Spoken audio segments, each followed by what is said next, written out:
오늘 우리에게 주시는 하나님의 말씀 갈라디아서 5장 22절 23절 말씀 보겠습니다. 갈라디아서 5장 22절 23절 말씀입니다.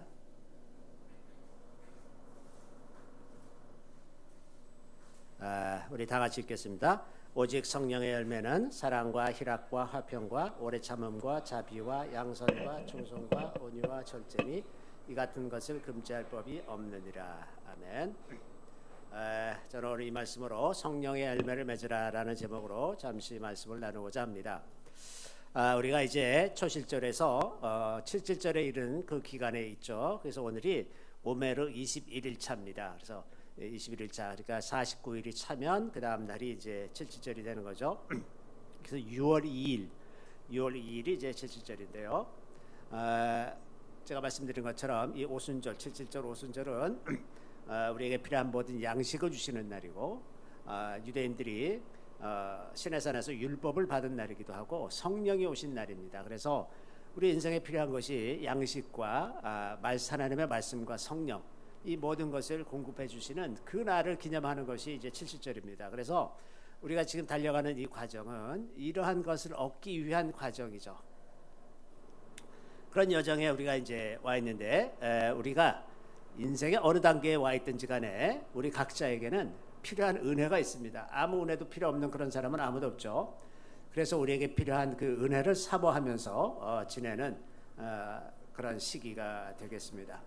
요즘에 이제 간혹 이렇게 놀라운 부흥의 소식이 들리는데, 요즘에 영국, 이제 망해가고 있는 것 같은 영국이 이제 부흥이 일어나서 지난 수년 동안 교회 출석하는 인원이 50% 이상이 늘었다고 그래요. 국가가 큰 위기에 처하고 전반적으로 생각지도 못했던 어려운 일들이 많이 생기고, 그래서 사람들이 아마 위기감을 느끼고 교회를 찾는 것이 아닌가 이런 생각이 듭니다. 이렇게 부흥이 되는 이런 일들이 일어나고 있다는 것을 우리가 주목할 필요가 있습니다. 일본에서 일어나는 이런 일들도 비록 우리 눈에는 작아 보이더라도 하나님께서 분명하게 시대의 구분을 가지고 일하고 계시다는 것을 우리가 알 수가 있지 않습니까?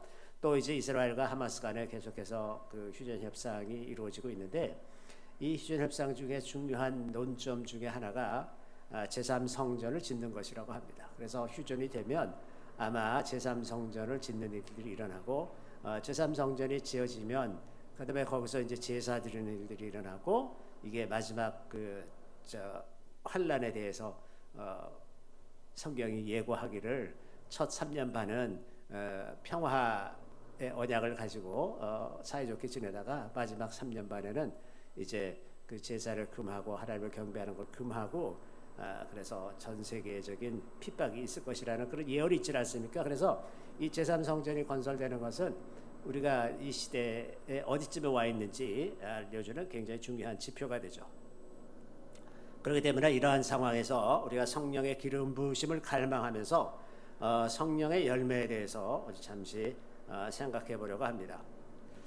성령의 은사는 제가 지난 치유집회 때 말씀드렸지만은, 성령의 은사는 외적으로 드러나는 것들입니다. 어떤 하나님의 능력이 방언이나 예언이나 혹은 지식의 말씀이나 지혜의 말씀, 이런 것으로 외적으로 드러나는 것인 반면에, 성령의 열매는 내면의 변화를 통해서 드러나는 인격적인 변화입니다. 인격적인 변화. 그래서 성령의 열매는 성령께서 우리 마음 안에서 우리를 다스린 결과로 나타나는 겁니다. 그래서 태생적으로 주어지는 것, 예를 들면 어떤 사람은 원래 참 온유해 보이는 사람들도 있어요. 그렇게 태어날 때 그렇게 그런 성품을 가지고 태어난 그것과는 다른 것입니다. 이것은 성령께서 우리를 다스린 결과로 나타난 것을 이제 성령의 열매라고 말을 하는 거죠. 성령의 열매를 맺기 위해서는 우리가 이제 성령을 의지해야 되는 것이 첫 번째 핵심적인 문제죠. 그리고 이제 성령을 의지해서 우리의 내면을 말씀에 비춰 보면서 이제 그 열매를 맺어 가게 되는데, 오늘날 많은 그리스도인들이 너무나 과잉 행동주의적인 사회에 살고 있죠. 뭔가를 자꾸 하는 것, 바깥으로 드러나는 일들에 관심이 많지, 그 내면을 성찰하는 일에 너무나 무관심한 세대가 되어 있어요. 그래서 교회 안에서도 뭔가 외면적으로 드러나는 바깥으로 드러내는 일들을 더 선호하고 그런 일들을 많이 하다 보니까 정작 그리스도인들의 마음속에서 내면으로 성찰해서 이루어지는 그런 열매들에 대해서는 관심이 없죠. 그렇기 때문에 삶에서 근본적인 변화가 일어나지 않는 것입니다. 게다가 오늘날의 구원관이 좀 왜곡되어 있는 면이 있어요. 예를 들면 그 예수 믿고 구원 얻으면 천국 간다 이렇게 단순한 그 이야기만 하니까, 그리고 나니까 이제 그럼 뭐 어떻게 해야 되는데, 그럼 예수 믿고 이제 교회 다니면 돼. 그래서 예수를 내가 주님으로 영접하고 나서 그 다음에 교회만 다니면 그것이 구원인 걸로 착각하는 이러한 경향이 이제 많이 있습니다. 그렇기 때문에 뭐 내면을 살펴보고 그 자기를 성찰하고 이런 일들에 대한 필요가 전혀 없잖아요. 교회만 다니면 되니까. 이렇게 잘못된 구원관에서 오는 문제도 있는 것 같습니다. 그런데 우리가 기억해야 될 것은 이스라엘 백성들이 애굽에서 떠난 것이 구원이 아니라 가나안 땅에 들어간 것이 구원입니다. 애굽에서 떠난 것은 구원의 시작이지 완성이 아니에요. 애굽에서 떠나서 가나안 땅으로 들어가는 이 여정이 우리 삶에 필요한 것이고 그것이 믿음이라고 하는 것입니다. 이러한 구원의 완성은 성령의 도우심으로 우리가 살아갈 때 완성이 되는 것이라고 하는 겁니다. 그래서 성령의 열매라는 것은 이렇게 성령을 의지해서 그 말씀에 비추어 내면을 성찰하고 이러면서 성숙해 가는 과정에서 드러나는 것이 성령의 열매라고 하는 것입니다. 자, 이 열매라고 하는 것에 여기 이제 오직 성령의 열매는 이렇게 이제 되어 있는데, 이 열매라는 이 단어가 단수입니다. 단수. 카르포스라고 하는 단어인데 이 단어예요. 카르포스. 이 단어가 단수입니다. 여러 가지 사랑, 희락, 화평, 인내와 자비, 양선, 충성, 온유, 절제 이런 것이 별개가 아니라 이게 한 덩어리라는 뜻입니다. 한 덩어리. 그러니까 한 열매에 여러 가지 맛이에요. 이게 말하자면 한 열매가 갖고 있는 여러 가지 맛. 그러니까 이 9가지 요소들은 이 한 열매의 9가지 속성이라고 말할 수가 있습니다. 그래서 제가 오늘 이 9가지 속성에 대해서 잠시 좀 말씀을 나누려고 하는데, 이 첫 번째가 이제 사랑을 이야기하죠. 사랑, 희락, 화평, 사랑. 사랑을 이제 이걸 히브리어로 제가 이제 좀 말씀드리려고 하는데, 사도 바울이 유대인이 아닙니까?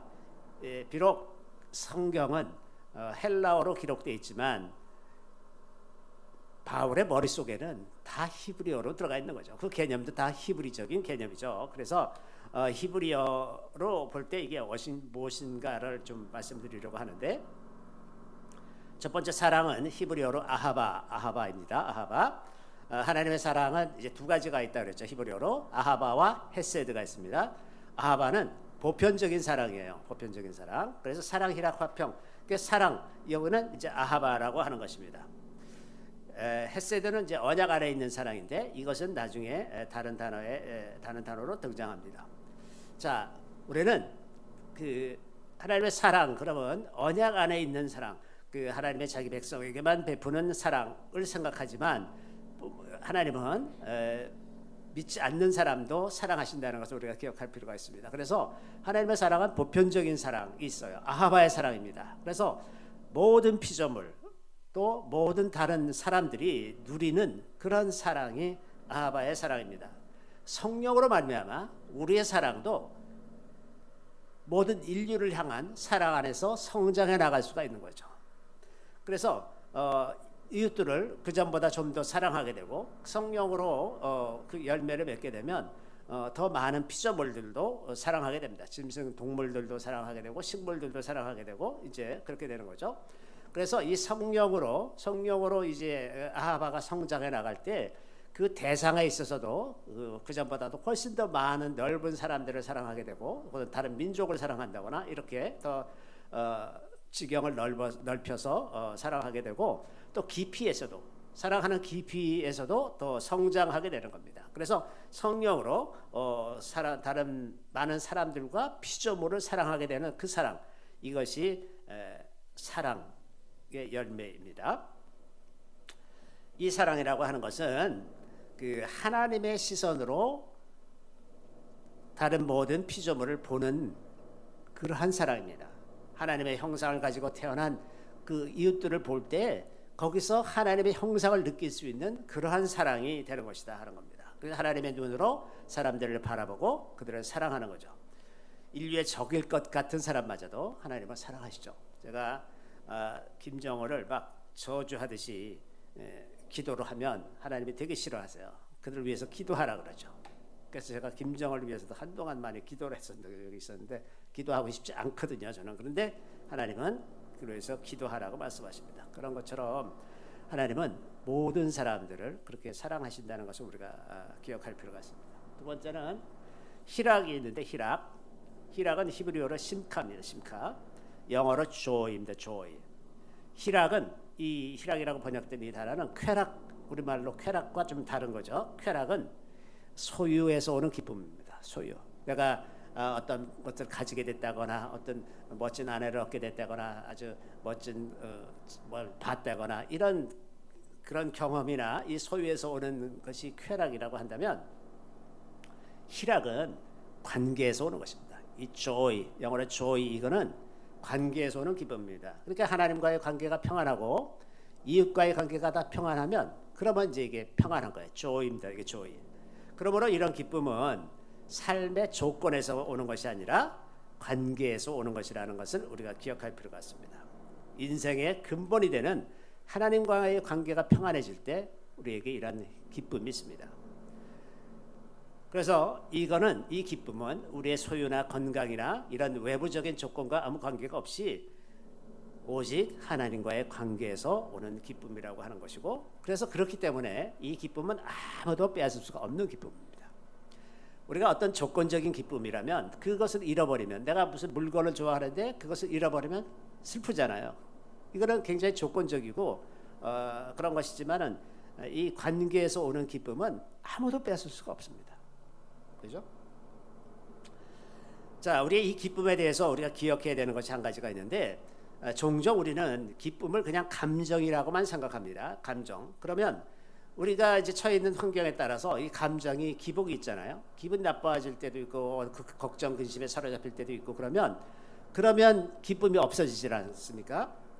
그런데 사람도 물론 믿는 사람들도 물론 하나님을 기뻐하다가도 현실 속에서 어려움에 닥치면 그 기쁨을 잃어버리고 이제 이렇게 되죠. 그래서 많은 그 시편의 시인들도 이렇게 하나님에 대한 기쁨을 잃어버렸을 때 그 간절하게 하나님께 호소하는 그런 내용들이 많이 있는데, 그때 어떻게 그 기쁨을 회복하느냐?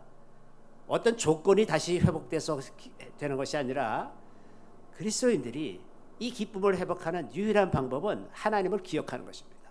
기억에서 오는 거예요. 다시 그 옛적에 하나님께서 나에게 어떤 일을 하셨는지, 내 인생에서 베푸신 은혜가 무엇인지를 기억하기만 하면, 그러면 다시 우리가 기쁨을 회복할 수가 있습니다.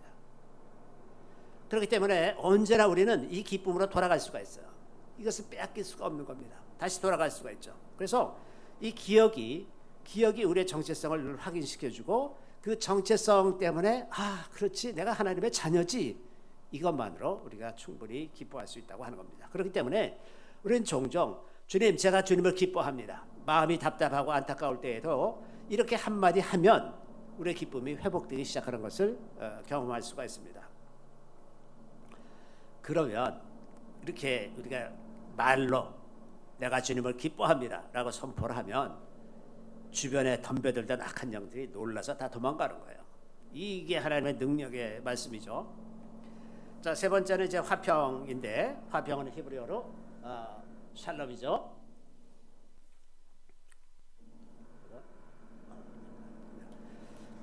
이 샬롬은 단지 전쟁이 없는 상태가 아니라 하나님과 또 이웃과 평안한 관계를 이루고 있는 것을 샬롬이라고 말하죠. 그리고 또한 샬롬은 악한 영들로부터 자유로운 상태를 얘기합니다. 만약에 여러분이 악한 영들의 영향을 받고 있으면 평안이 없어요. 그죠? 두려움이나 염려, 근심이나 혹은 불안감이나 이런 것들에 사로잡혀 있으면 마음이 평안하지가 않잖아요. 이 평안은 악한 영들로부터도 해방되어 있는 상태. 다시 말해서 우리 하나님과의 관계가 온전해지면 자연히 악한 영들이 틈탈 수가 없어요. 그런데 우리가 죄를 지음으로써 악한 영들을 끌어들이잖아요. 염려하고 근심하고 두려워하고 이러면 자연히 악한 영들이 몰려들죠. 몰려들면 그러면 우리 마음의 평안이 이제 없어지는 상태가 되는 거죠.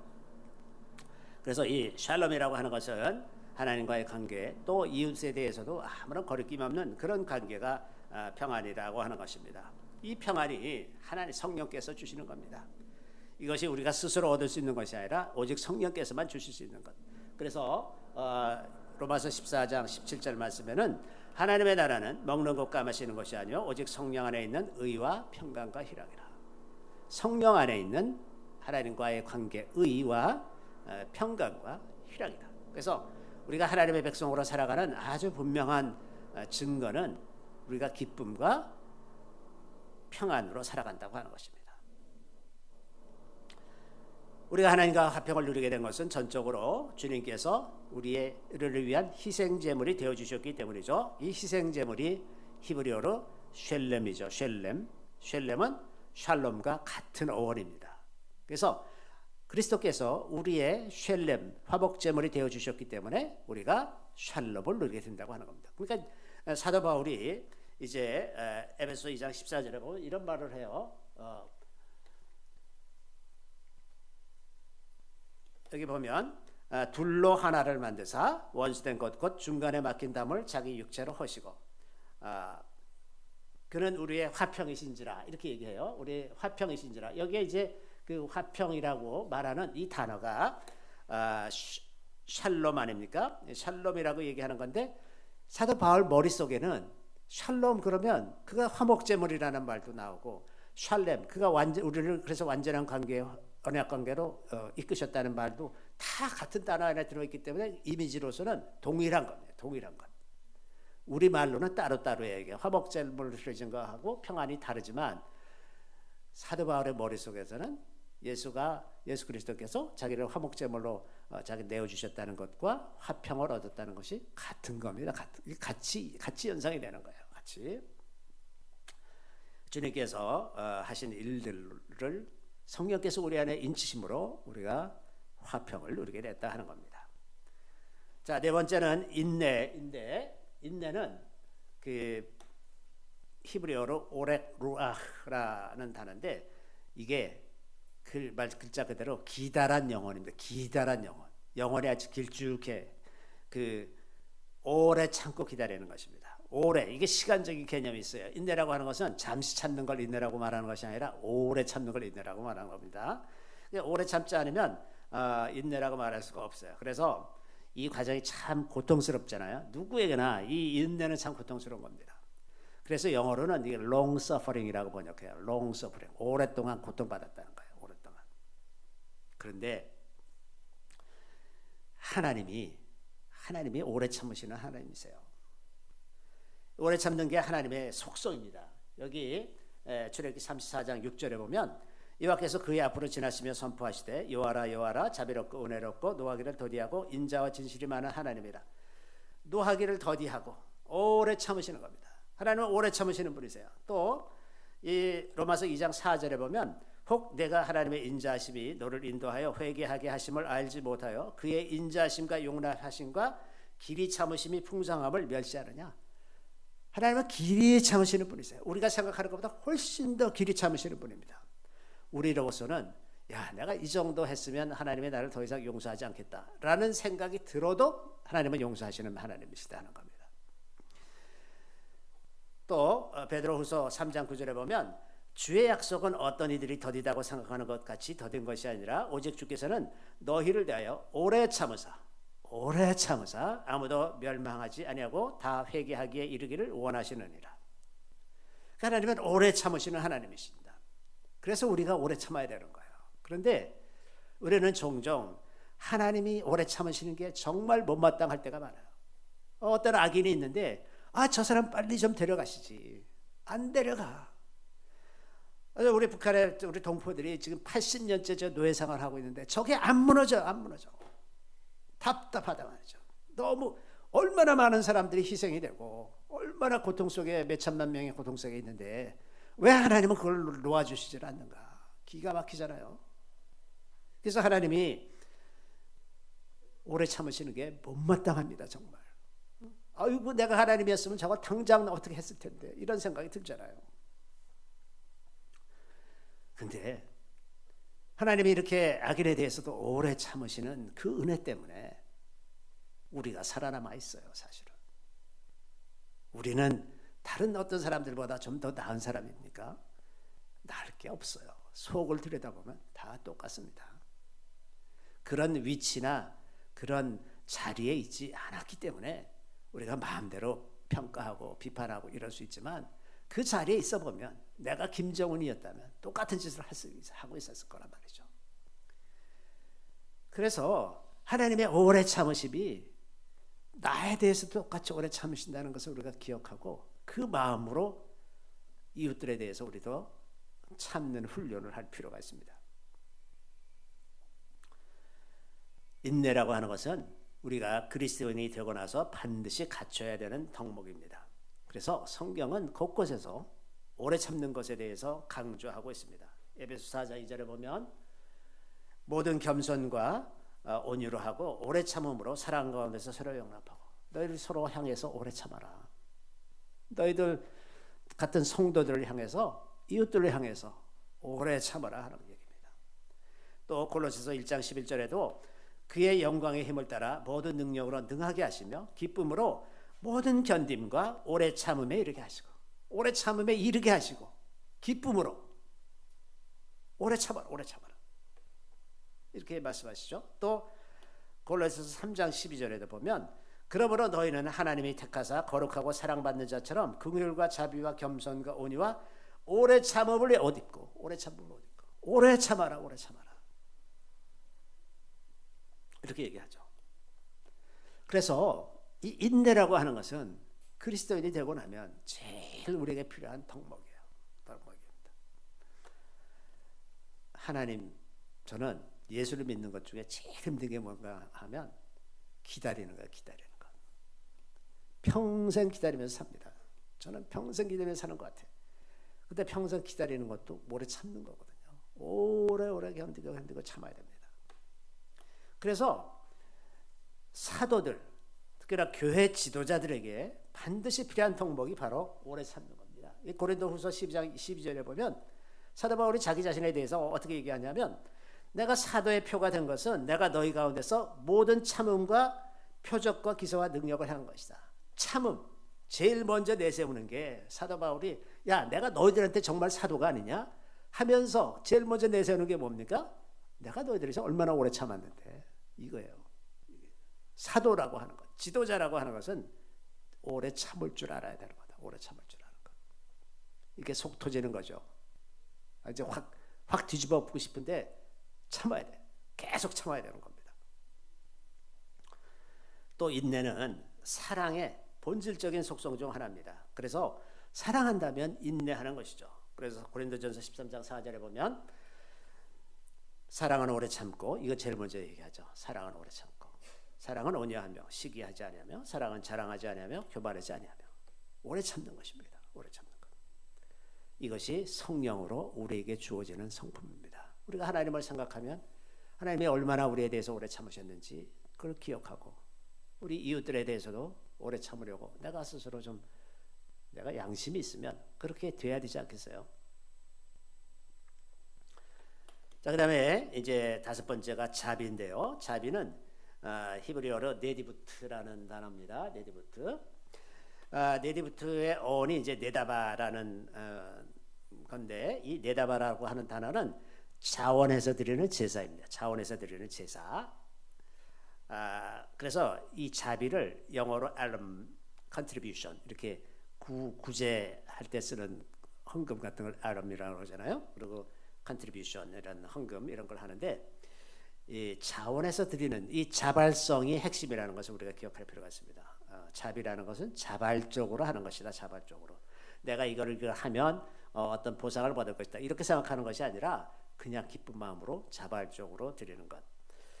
자발성이라는 것은 우리가 하나님을 경배할 때 우리에게 꼭 필요한 것입니다. 우리가 무슨 어떤 의무감으로 예배드리는 것이 아니라 내가 기뻐서 내가 구원받은 하나님의 백성으로 살아가는 것이 기뻐서 자발적으로 예배드리는 것 아닙니까? 그래서 자발성이라고 하는 것이 예수님께서 마음을 다하고 뜻을 다하고 내 목숨을 다해서 하나님을 사랑하라 이렇게 말씀하실 때 그 마음을 다하여라고 하는 그 표현이 자발적으로 하는 겁니다.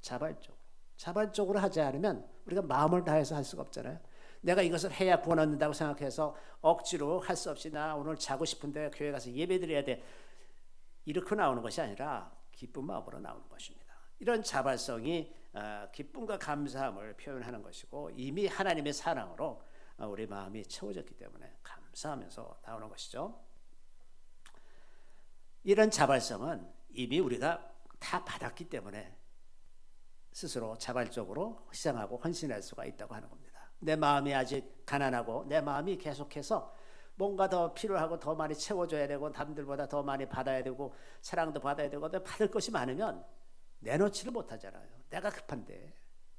근데 내가 이미 다 채워졌다는 걸 알면 얼마든지 기쁜 마음으로 내놓을 수가 있습니다. 그것은 외부적으로 볼 때 물리적으로 내가 돈이 많아져서 또 혹은 무슨 지위가 높아지고 월급을 많이 받고 이래서가 아니라 하나님의 사랑이 이미 부어졌기 때문에 그것으로 내가 충족하다는 걸 알기 때문에 천지 만물을 지으신 하나님께서 나에게 사랑을 부어주시면 내가 비록 가난해도 넉넉한 마음으로 살 수 있어요. 왜? 하나님 또 주실 거니까.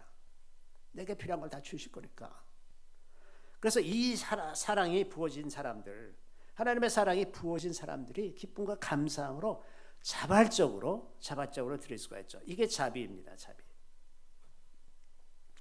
이러한 상품이 우리에게서 나온 것이 아니라 성령으로 말미암아 그렇게 된 것이라고 하는 겁니다. 하나님의 사랑이 우리 마음에 부어졌기 때문에 그래요. 그래서 로마서 5장 5절에 보면 소망이 우리를 부끄럽게 하지 아니함은 우리에게 주신 성령으로 말미암아 하나님의 사랑이 우리 마음에 부음받음이니.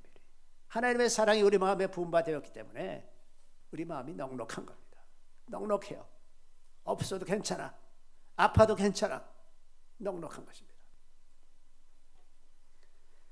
자, 여섯 번째는 양선인데요. 양선이 히브리어로 헤세드입니다. 헤세드. 언약 안에 있는 사랑이죠. 하나님의 사랑에 아하바와 헤세드가 있는 것처럼 우리에게도 아하바와 헤세드가 있습니다. 모든 사람에게 베푸는 그런 사랑이 우리 안에도 있고 또 언약에 충실한 사람, 이 사랑이 우리 안에도 있습니다. 그래서 우리가 하나님을 사랑할 때 아하바의 사랑으로도 사랑할 수 있지만 하나님의 백성으로서 우리는 헤세드의 사랑으로 하나님을 사랑하는 것입니다.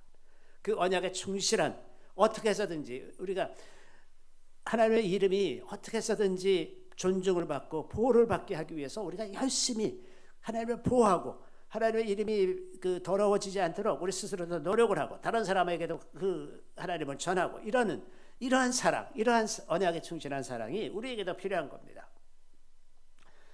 예전에 하나님의 사랑은 완전한 사랑이고 사람의 사랑은 완전치 않은 사랑이다. 그래서 아가페의 사랑이다, 필리오의 사랑이다 이런 말 많이 하고 했는데 성경을 보면 그렇게 구분하지 않습니다. 똑같은 동일한, 물론 하나님의 사랑은 우리와 비교할 수도 없는 사랑입니다. 그러나 그 본질적인 속성에 있어서 동일하다는 겁니다. 하나님께서 우리를 헤세드의 사랑으로, 아하바의 사랑으로 사랑하면 마찬가지로 우리도 아하바의 사랑과 헤세드의 사랑으로 하나님을 사랑하는 것이라고 하는 겁니다. 이 헤세드의 사랑이 하나님의 사랑에만 비춰지는 것이 아니라 사람에게도 있다는 것을 이제 룻기가 나타내고 있는데, 룻기 3장 10절에 보면 그가 이르되 내 딸아 여호와께서 내게 복 주시기를 원하노라. 내가 가난하건 부하건 젊은 자를 따르지 아니하였으니 내가 베푼 인애가 처음보다 나중이 더하도다. 여기 인애라고 표현된 단어가 헤세드입니다. 헤세드. 다시 말해서 사람에게도 헤세드가 필요하다는 겁니다. 이 룻이 자기의 시댁에 대해서 끝까지 충성하기 위해서 이제 사실은 희망이 없는데 그 시어머니에게서 나온 아들이 있는 것이 아니고 그래서 다시는 완전히 이제 끝난 거나 마찬가지인 상태인데 시어머니를 따라서 그 시어머니의 고향으로 와서 거기서 충성스럽게 이제 시어머니를 모시고 살다가 보아스를 만나서 보아스의 밭에서 이제 이삭을 줍고 그러다가 시어머니가 그 보아스라는 것을 듣고서 이렇게 해라 코치를 해서 이제 보아스가 그 수확을 다 끝내고 난 다음 그 잔치를 하는 날 밤에 룻이 그 보아스가 덮고 자는 이불 속으로 들어가잖아요. 이 장면이 되게 좀 야하잖아요. 이게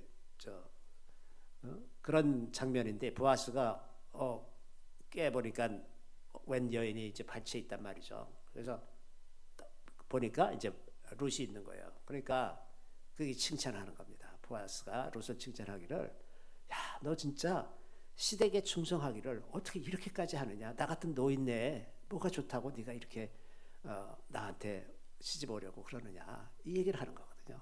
그 충실한 관계, 그 시댁에 대한 충실한 관계, 그 보잘것없는 남편, 늙은 남편이라도 괜찮다. 내가 더 중요한 것은 이 시댁과의 관계. 그래서 그렇게 하는 그것을 칭찬하는 겁니다. 내 이내가 처음보다 나중이 동하다. 이렇게 칭찬하는 거거든요. 이러한 것이 양선입니다. 양선. 자, 그다음에 이제 일곱 번째가 충성인데, 충성은 히브리어로 에무나입니다. 에무나. 이 에무나의 어원은 믿음, 히브리어로 믿음이라고 말하는 아만이라는 단어예요. 아만. 그래서 믿음과 충성은 동전의 앞뒤하고 똑같습니다. 우리 말로는 이게 다른 것 같지만 영어로는 믿음을 faith라고 그러죠. 그 충성스럽다는 걸 faithful이라고 그러죠. 그래서 믿음과 충성스러운 거는 같은 겁니다. 이게 믿음을 지켜서 사는 것이 충성스러운 것이죠. 성경에서는 충성을 대표하는 인물로 모세를 이야기하고 있습니다. 모세는 하나님의 온 집에 대해서 충성했다. 그렇게 성경이 표현하고 있습니다. 이 충성심이, 모세의 충성심이 언제 나타났냐 하면, 그 이스라엘 백성들이 모세가 시내산에 올라가서 내려오지 않고 있을 때 금송아지를 만들어서 우상숭배를 했죠. 그래서 이제 모세가 내려와서 그 언약 돌판을 깨뜨리고, 이제 언약이 깨졌어요. 깨지고 이제 그 금송아지 만든 사람들을 다 처벌하고 이제 다시 하나님 앞으로 올라가서 중보할 때, 이때 모세의 충성심이 나타납니다. 그때 모세가 기도하는 내용을 자세히 보면, 하나님의 이름을 위해서, 지금 이스라엘 백성들을 만약에 하나님이 버리시면, 하나님께서 자기 백성을 광야에서 죽이시려고 애굽에서 인도해냈다고 사람들이 그럴 텐데, 하나님의 이름을 위해서 그렇게 하시면 안 됩니다. 정말 그렇게 못하시겠으면 내 이름을 생명책에서 빼십시오. 이렇게까지 충성스럽게 기도를 하죠. 그래서 그 기도의 결과 하나님께서 다시 이스라엘 백성들과 언약을 맺는 그런 장면이 있죠. 그래서 이렇게 표현합니다. 민수기 12장 7절을 보면, 내 종 모세와는 그렇지 아니하니 그는 내 온 집에 충성합니다. 그는 정말 하나님의 마음을 다 알고 이스라엘 백성들과 하나님 사이에서 완전한 중보를 이루어서 이스라엘 백성들이 멸망당하지 않고 계속 하나님의 백성으로 살아가도록 그렇게 만드시고, 또 하나님의 말씀이 계속해서 성취될 수 있도록 그렇게 중보를 했던 것을 볼 수가 있습니다. 충성한다는 것은 믿음을 지켜서 행하는 것이고, 그 마음이 갈라지지 않는 것입니다. 두 마음을 품지 않는 것입니다. 하나님을 신뢰하고 끝까지 인내로 믿음을 지켜서 행하는 것입니다. 이러한 믿음이 이 마지막 때에 우리에게 너무나 필요합니다. 이러한 충성심이 필요합니다. 너무나 유혹이 많고 환난이 닥쳐오기 때문에 이런 것들을 통과하기 위해서 우리에게 이런 충성심이 필요합니다. 요한계시록 2장 10절에 보면 이런 말씀이 있어요. 너는 장차 받을 고난을 두려워하지 말라.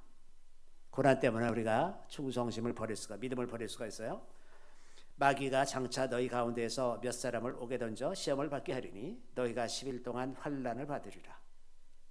환난을 받으리라. 그러나 내가 죽도록 충성하라. 그러면 내가 생명의 관을 내게 주리라. 끝까지 믿음을 지켜라 하는 겁니다. 죽도록 죽어도 좋다 하는 각오를 가지고 충성하면 내가 생명의 멸류관을 주겠다. 자, 여덟 번째는 온유입니다. 온유는 이제 아나바라는 히브리어인데, 이 아나바의 어원이 아니라는 가난한, 겸손한 이런 단어입니다. 아니. 그래서 가난하다는 것과 겸손하다는 것이 히브리적인 사고방식에서는 동일합니다. 그래서 이 온유하다는 것이 무엇이냐? 사람이 성품이 유한 것이 온유한 것이 아니라 하나님 앞에서 자기의 의로움을 주장하지 않는 것입니다. 자기의 의로움을 주장하지 않는 것. 그 미리암과 아론이 모세가 이제 구스 여인을 아내로 취한 것을 두고서 모세를 비방했어요. 근데 그때 보면 그 성경에 보면 그 민수기 12장에 있는데 모세가 그거에 대해서 아무 대꾸도 하지 않습니다. 아무 대꾸도 안 해요. 내가 잘못하지 않았다 이런 얘기 안 합니다. 근데 하나님께서 그들이 비방하는 것을 들으시고 너희 셋 이리 와라. 그래서 모세와 아론과 미리암을 회막 앞으로 부르셔서 하나님께서 직접 말씀하세요. 직접 말씀하시면서 근데 이 장면에서 성경이 뭐라고 기록하고 있냐면 이 사람 모세는 온유함이 지면의 모든 사람보다 더하도다. 자기가 옳다는 얘기를 아무 얘기도 안 하고 자기를 위해서 변명도 하지 않고 그대로 또 사람들이 반역을 일으켜서 모세에 대항하려고 할 때 모세가 그냥 그 앞에 엎드려 버립니다. 이런 장면들을 우리가 볼 수가 있어요. 또 다윗이 압살롬의 반역으로 도망가다가 이제 감람산 옆으로 해서 이렇게 넘어가는데 그 산 위에서 시므이라고 하는 베냐민 지파의 사람이 막 흙먼지를 날리면서 쫓아오면서 막 저주를 하죠. 너 피를 많이 흘려갖고 너 이렇게 망하는 거야. 그래서 막 저주하면서 이제 오니까 요압이 옆에 있다가 화가 나가지고 내가 저런 가서 죽이고 올게요. 그랬더니 수르야의 아들아, 네가 나하고 무슨 상관이 있느냐? 너 왜 저게 하나님께서 저 사람을 시켜서 나를 저주하게 하는 줄 어떻게 알겠느냐? 그러면서 저항하지 말라고 그렇게 얘기합니다. 아무 소리 안 하고 이 다윗을 보면요, 그 밧세바를 가늠한 이후에 다윗이 사람이 완전히 변했어요. 완전히 온유하고 겸손한 사람으로 완전히 바뀌어서 아무 저항도 안 하죠. 나중에 이제 압살롬의 반역이 진압이 되고 다시 요단강을 건너올 때 제일 먼저 나와서 엎드리는 사람이 이 시므이죠. 하나님은 이렇게 다루시는 겁니다. 이것이 온유한 것입니다. 어떻게 온유해지느냐? 어떤 사람은 성품이 타고나기로 좀 온유해 보이는 사람들도 있어요. 속으로 오래오래 잘 참고 있는 사람들도 있습니다. 그런데 그렇게 자기 스스로 온유한 사람, 온유해 보이는 사람들은 언젠가 폭발해요. 폭발합니다. 그런데 진짜 온유한 사람, 성령으로 말미암아 온유한 사람들은 자기의 죄성을 깊이 깨달은 사람입니다. 자기의 죄성을 깊이 깨달았기 때문에 남들이 나를 비방하고 험담을 해도 맞아, 내가 그런 사람이야. 이걸 자기가 인정해요. 그러면 그 사람들 앞에 내가 뭘 잘못했는데 이라고 말할 이유가 없어요. 그냥 받아들이는 겁니다. 그래서 온유함이라고 하는 것은 성령의 도우심으로 고난을 통과하면서 우리가 배우는 것입니다. 우리가 고난을 통과하면서 우리 안에 있는 죄악들이 드러나고 제거가 되고 이러면서 우리가 점차 온유한 사람이 되어간다고 하는 것입니다. 그래서 고난을 통하지 않고서는 우리가 결코 우리의 죄성을 알지 못하고 온유한 사람이 될 수가 없습니다. 마지막 9번째가 절제인데요. 이 절제는 9가지 이제 마지막 속성의 마지막이죠. 이 히브리어로 페리슈트라고 하는데 이 영어로 이제 셀프 컨트롤이라고 말을 합니다. 그런데 이 절제는 모든 은사들과 열매들 간의 조화와 균형을 이루고 질서를 이루는 성품입니다. 이게 매우 중요합니다. 하나님께서 주신 성령의 열매라고 해서 무절제하게 사용돼서는 안 됩니다. 사랑, 기쁨, 화평, 인내, 자발성, 헤세드, 충성, 온유 이런 모든 열매에도 절제가 필요합니다. 절제가 필요합니다. 가령 부모가 자녀를 사랑하는데 자녀를 사랑하는 마음이 많다고 해서 마음껏 사랑을 부어주면 오히려 자녀들을 망치는 수가 있습니다. 절제되지 않은 사랑은 망칠 수가 있습니다. 마찬가지로 우리가 우리가 다 기뻐요. 근데 초상집에 가서 막 웃고 떠들고 그러면 이거 절제가 안 되면 안 되잖아요. 절제가 있어야 덕을 세우지 않겠습니까? 무엇보다도 하나님께서 우리를 사랑하실 때 굉장히 절제된 사랑으로 사랑하십니다. 그러시죠? 하나님이 여러분을 사랑할 때 막 쏟아 부어주시던가요? 그렇게 안 합니다. 적절하게 사랑하십니다.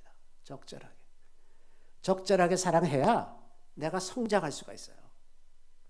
한없이 부어주시면 제가 성장할 수가 없습니다. 적절하게 하기 때문에, 그 절제가 있기 때문에 우리가 그리스도 안에서 성장해 나갈 수가 있다고 하는 것입니다. 그래서 절제를 통해서 뿜어내는 이 내면의 힘, 우리의 내면의 힘도 이런 절제하는 과정을 통해서 드러날 때 우리의 삶이 아름다워지고, 그것이 또 사람을 변화시킬 수 있고 관계를 깊게 만들 수가 있습니다. 절제가 너무나 필요합니다. 우리가 성령의 9가지 열매를 살펴봤는데요. 우리에게 필요한 것, 이러한 성숙이 우리를 통해서도 나타나도록, 그래서 성령의 열매를 맺도록 우리가 같이 기도하면 좋을 것 같고, 무엇보다도 말씀을 묵상하면서 성령의 도우심으로 우리 자신의 내면을 성찰하고 계속해서 점점 더 하나님께 가까이 가는 그러한 삶이 되고, 우리 삶에 풍성한 성령의 열매가 맺어지기를 기원합니다. 우리 다 같이 기도하겠습니다. 할렐루야. 우리 주님을 찬양합니다. 주께서 놀라운 은혜로 우리에게 성령을 보내주시고 성령으로 살게 하시는 것을 주님 참으로 감사드리옵나이다. 성령께서 저희의 내면을 감찰하시고 우리를 그리스도께로 더 가까이 이끌어 가시는 것을 주님 참으로 감사드리옵나이다. 주님, 우리가 더 많이 성령을 의지하고 더 많이 말씀에 비추어 우리를 살피게 하시고 그 말씀을 따라 살아가는 저희들이 다 되게 하여 주셔서 우리 삶을 통해 더 많은 성령의 열매들이 맺어지게 하시고 하나님과 이웃들 앞에서 더 풍성하고 아름다운 삶을 살아갈 수 있도록 도와주시기를 우리 구주 예수 그리스도의 이름으로 감사하며 기도드리옵나이다. 아멘.